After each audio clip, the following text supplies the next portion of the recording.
Viewers, आज की video में हम आपको एक ऐसे अफसर के बारे में बताएंगे जिसने वक्त के फौजी डिक्टेटर जनरल मोहम्मद जियाउल हक के सामने कलमा हक बुलंद किया।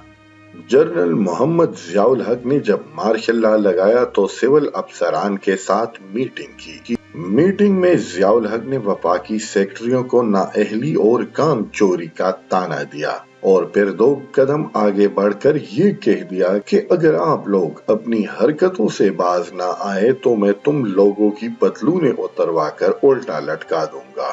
तमाम अफसरान के चेहरों पर घबराहट तारी थी और जियाउल हक के चेहरे पर फातिहाना मुस्कुराहट थी।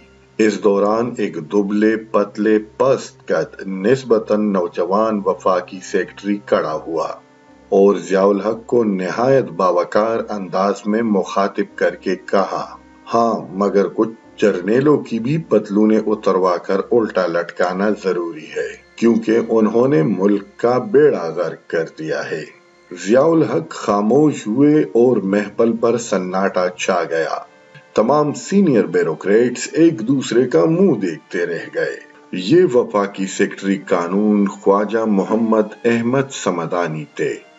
मीटिंग खत्म हुई। जियाउल हक ने जस्टिस समदानी को कमरे में बुलाया और इस तल्ख नवाई पर गिला किया और ये भी कहा कि वो माजरत कर लें, मगर समदानी साहब ने जवाब दिया कि आप मीटिंग दोबारा बुलाकर अपने अल्फाज वापस ले लें, मैं भी अपने कहे हुए अल्फाज पे माजरत कर लूंगा।